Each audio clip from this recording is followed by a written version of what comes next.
All right, ladies, I'm gonna tell you what I'm not gonna do. I'm not gonna keep you here long so we can get to the wine, yes? All right, so all you have to do is be engaged. I know it's hard, it's the end of the day. How was the day? Look around the room. A lot of people are still here. This is a very important topic, right? I told y'all have to speak back or else I'm gonna take longer, yes? Okay, so the introduction was nice. Thank you. You will get your payment in a little while for saying that. But what we left out was one of the most important things in my life is that I'm the mother of 3 wonderful children. And look, clap it up. As I was listening to this last panel, it reminded me of something. So I actually didn't grow up in a household where philanthropy was something that we did. And you'll hear a little bit from my remarks that it was a very difficult household that I grew up in, and my mom barely had enough for herself, so she certainly did not have enough to give in the traditional sense.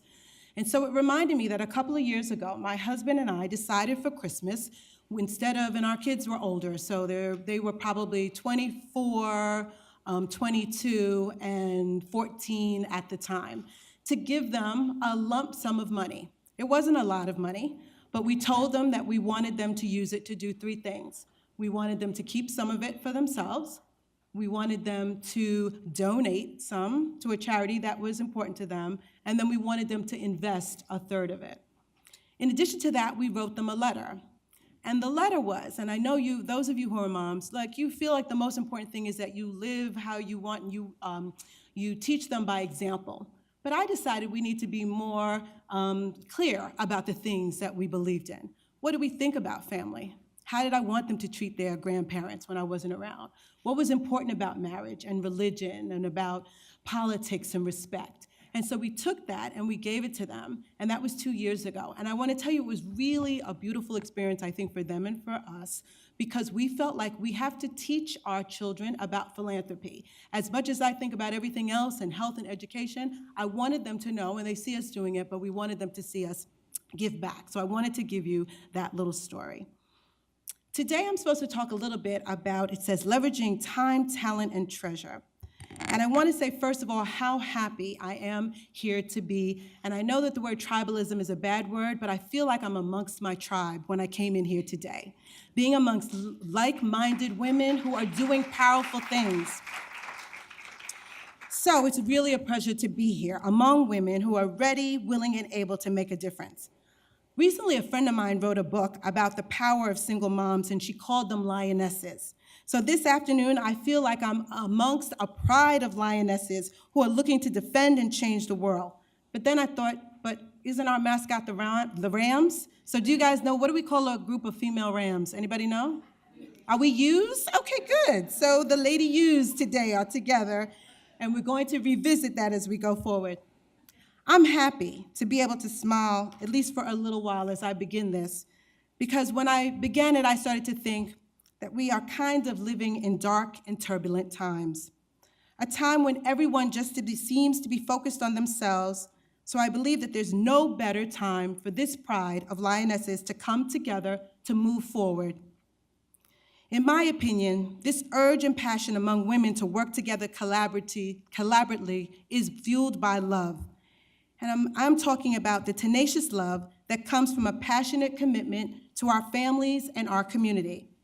The antidote today to today's focus on what's in it for me is for people to reach out to work together, whether it's through a giving circle, which you focus on today, or getting away from the screens and getting involved in community projects. We need to lead with love and with our humanity. And I'm going to use that L word a lot today, because I tend to use it. That's why this message today is one of radical hope. By hope, I don't mean standing out in a thunderstorm and looking around for a silver lining. I'm talking about the hope that causes you to look into the coming storm with the resolve that you could weather this. A hope that comes from the strength of our unshakable love, a love that outlasts injustice, a love that doesn't quit until what is wrong is right.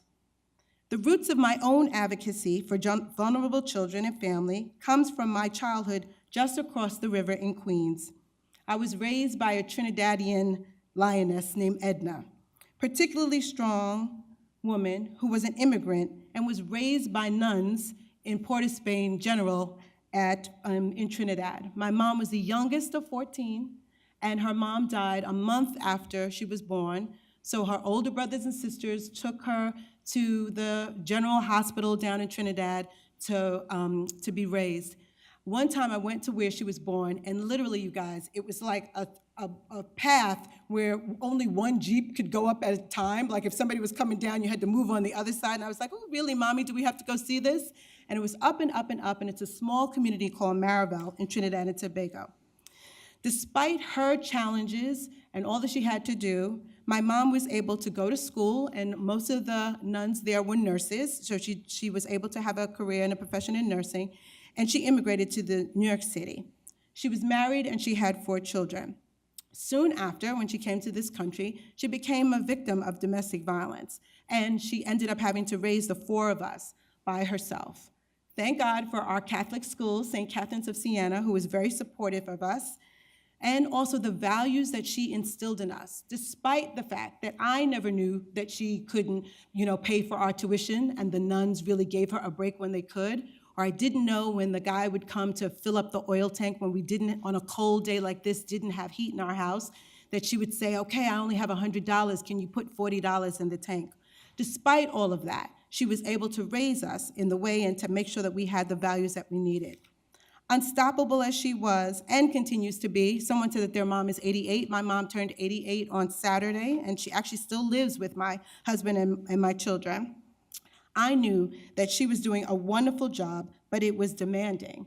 But I also knew that but for those nuns and priests and our teachers at St. Catherine's of Siena, and but for my neighbor who one night decided to call the police and decided to come over and to take those 4 really scared children out of that household and to support my mom, my trajectory would have been much different. That appreciation also, I think, is at the center of what makes me want to help parents and caregivers in the Harlem Children's Zone. More than half the children in Harlem right now are born to a single mom. And of course, these women are acutely affected by the wage disparity that I know that you all talked about earlier, where they're making 20% less than the men in their lives. And when you think about it, guys, I'm only talking about 65 blocks from here. I'm talking about 125th Street. I actually live in Harlem, and we're raising our kids there. So I'm not talking about another country. I'm talking about right here, and how important education was for us. When I was growing up in Springfield Gardens, I noticed something also about the families in my neighborhood. Some families were struggling more than others. And I remember having a housing project across the street from us, and we used to play with the children. And there was a 9-year-old boy named Duck who lived in that community. And I remember somehow that they were talking about the elevators. I know why, because a lot of the neighbors were walking up and down the stairs because they hadn't fixed the elevator. And one day, I heard that that badly maintained apartment building, Duck opened, and he was talking to his mom, and he was talking this way and not paying attention to what he did, and he fell down the elevator shaft. I remember that so vividly at 12 years old. And what I remembered, though, that tragic event planted in my mind that somehow in this country, some lives meant more and were more valued than others. How could something that could be fixed, and how could something that we could do just lead to neglect and the death of a child? It made me feel as though everyone didn't have access to the American dream. Too many people, I feel, live too close to that line between success and failure. They're one missed paycheck or one bad illness away from catastrophe, and they struggle to get back on their feet. As a young girl, I woke up and I decided to dedicate my life to making sure that everyone had equal access to the American dream. My question to you today is, what do you do? And how can you take the steps necessary to fulfill the purpose that has been set out for you? In the fine tradition of this Jesuit institution, I would be less than authentic if I didn't tell you that much of my life is centered around the biblical text of, whatsoever you do to the least of my sisters, that you do unto me. And also, to whom much is given, much is required. Actually, is that in the Bible? Okay, I just want to check, because I know, is Father McShane in here? I know people say it all. You know how people just make up shit? They say it's in the Bible, it's not really in the Bible. Central Harlem, where I live, and work for thousands of vulnerable children, some 65% of the children are still born into poverty. 3/4 of the families we work with only have $500 in their saving account, if that much. 1/3 of the children have asthma, and shockingly, 30% of the middle school and high school young people that I work with have lost a family member to violence. You can think of the Harlem Children's Zone as a faith-based organization, but not in the traditional sense. Our work is based in the faith that we have in a child's potential and the faith in a family's strengths. We work with children from birth all the way to college, and we make sure that we do everything for them academically, but we also want to focus on their character and their health and their sense of giving back, and we love them. The connection to a caring adult is sometimes not just the icing on the cake, but the whole cake for many of these children.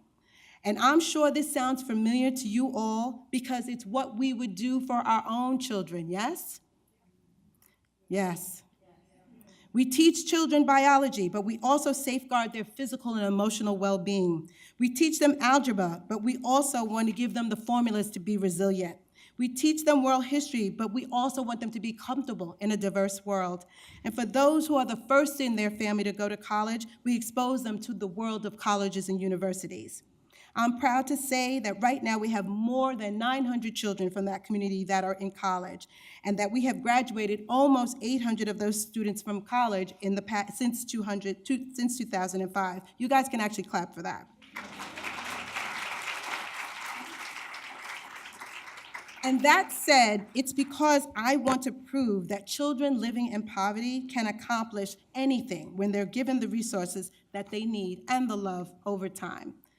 Well, speaking of bringing the proper resources to bear, I'm glad to see that Fordham has undertaken a Faith and Hope campaign to create scholarships for all 9 of its schools.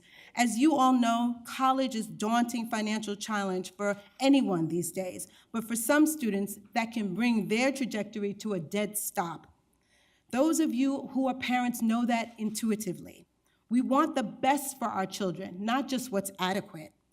What we need in this country and what we want is for everyone to understand that all children are our children, and growing out of that mindset, wanting to make sure that everyone has access to that. And that is what we are all doing together here today. It reminds me of what Martin Luther King said when he said in his letter from the Birmingham jail, "Injustice anywhere is a threat to justice everywhere." Unfortunately, one of the hallmarks of this recent rise of finger-pointing and scapegoating is that it's leading Americans to focus more on our differences than our commonalities. The work at HCZ is not just about to make sure that children escape the gravitational pull, but to rebuild an entire community. So, my Fordham sisters, as you discover where your passion is, I hope that you can look through a wide lens. What made me, at 11-year-old, think that I could advocate for vulnerable children?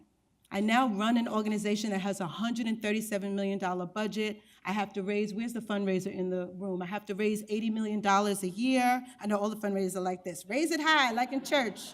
I have to raise $80 million a year. I have over 2,000 employees and 13,000 young people that I'm responsible for. Now, I'm not gonna lie, caring for, I say I've got 3 that lived in my belly and 13,000 that now live in my heart. But I don't look at that as a sacrifice. I look at it as this incredible gift. And that being said, it's because I wanna have a full life. I wanna have a beautiful family. I wanna have a beautiful career. And as far as I'm concerned, philanthropy is a part of having a full life. All of us need to walk in our purpose and to connect to that light that is inside of us. That might be for you promoting literacy, or it might be being a tutor, organizing a blood drive, participating in a breast cancer walk, taking seniors to voting places, funding a medical research, advocating for immigrants, supporting a great institution of higher learning that is close to our hearts. All of that is possible. But you have to figure out, what is it that really moves your spirit? The important thing for each of you today is to be open to the possibilities that are around you. Let your natural curiosity and feelings lead you to your passion. Notice what news stories provoke that lioness spirit in you. We live in extraordinary times, ladies, so what is required today is extraordinary. To me, this conference is about stretching beyond our reach. I know you guys don't want to hear about stretching beyond your reach because everybody feels like they're pulled to their limits. I'm here to tell you that you haven't even begun to touch all the potential that is inside of you. Exploring what you can do even despite your extraordinary busy lives. Being generous with your money is a great way to help. But as everyone has said over and over again today, there's a lot of different ways that you can contribute. So look inside yourself and then do some research and see what organizations speak to you and which are having real impact. Then donate, volunteer, advocate, organize, and spread the hope. And remember, I started with this idea, we are leaders in our families, we are leaders in our churches, we are leaders in our community. So the more that you do, the more you encourage those around you to do. Finally, I want to remind you to be joyful warriors. Joy is a big thing to me. That joy is a vital ingredient because it is the spark that can light the way for you and for others around you. And when you shine your light, you know that you give others around you permission to do the same, and you also can clear a path so others can see clearly. As you rise up and find other joyful warriors, we can do this together. We need to look out for each other and protect this beautiful world that God has made us and given us. So, may God continue to bless all of us, and good luck, my Fordham sisters.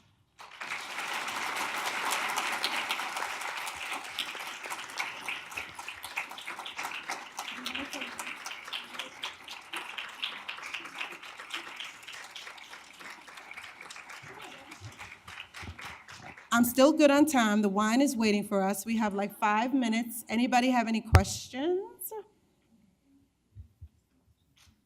Somebody make up a question. Somebody just say amen. Amen. All right. Okay, we're going to have one question. Okay, 2 questions. Quick questions. With so much to do, how do you make decisions on how to allocate the spending each year? For the organization or for my family? For the organization. So I think that as you can imagine, most of my funds go to staff, right? And we're actually in the process right now of going through an efficiency study, which is at $137 million. If I do nothing differently, my budget's going to be $193 million in 2028, and that's not sustainable. And so what are the cuts that I have to make right now? How do I look at 17 years worth of data that we have about what's working well and what's not, and make some really hard choices now so that we can have some sustainability? We actually are I had a board meeting at 7 o'clock this morning, and we're kicking off a major campaign right now to do exactly that, to look at how much money do we need to be able to draw down 5% on our endowment, to continue to do the things that we do best, but what are some of the things that we might not be able to do anymore if we want to maintain our sustainability? So financial sustainability and leadership succession and leadership continuation is something that's really important to me that I focus on. Oh, can I pick you? Yes, there's a thing right up here. My question is, of all the organizations that you might have considered leading, how is it that you came to the Harlem Children's Zone, Part A, and Part B? To what extent is Jeffrey Canada still involved in the Harlem Children's Zone? Okay. How does that work? So we'll come and we'll talk about following a founder another time, because that's a whole book to write about that. And it's also a book to talk about a woman leading an organization after a man, right? So that's another. We're not going to talk about that. We're going to have to come back. I think the Harlem Children's Zone chose me. I did not choose it. I honestly believe in putting myself in situations. If you would have asked me when I was 11 years old, what did I think I wanted to do when I grew up? I thought I wanted to be a lawyer. When I went to government, I was like, ooh, I could see myself being a deputy mayor one day. And then I said, okay, I've been in private sector, I've done government, I've never run anything before. I think getting some experience, an operational experience, will help to fill out a skill set of mine. And I went to Jeff and I asked him, did he have any recommendations of places that I can go to? And he asked me to come and be his COO. So that story I tell is I was on a 13-year job interview because I had known him for 13 years and he was always watching me and seeing how I worked in the world. I will tell you that one time, the reason that I think I became CEO is because I wasn't going there and I wasn't auditioning for the CEO position. I was there to learn. And one time there was a shooting on 129th Street and I think it was Lenox Avenue where we have one of our facilities. And usually it was like you call Jeff, everybody's got to run and do it. I had on little pink pumps and like I ran to what was going on because I knew my kids were there.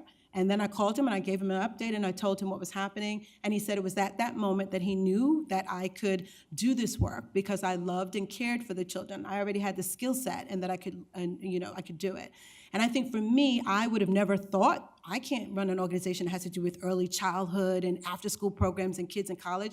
I'm a lawyer. I did child welfare. What do I know? But I know that I feel like we sometimes talk ourselves out of stuff. And you guys, we are smart enough to figure out a lot. Also, I know that men sometimes feel like they know more than they do, right? And they just put their names into stuff and they don't know anything. No offense to my brothers in the room. I know I was supposed to talk about you. I'm just not talking to you today. But next time we'll do something for you. And I'm saying that we kind of just talk ourselves out of things when we are quite capable. I also feel like I was talking to somebody about the Holy Spirit earlier. You know what's right for you. You know what you feel a pull towards, and you know that I wouldn't be here if God didn't think I had everything that I needed to do this job, in my opinion. All right, we're going to end it there.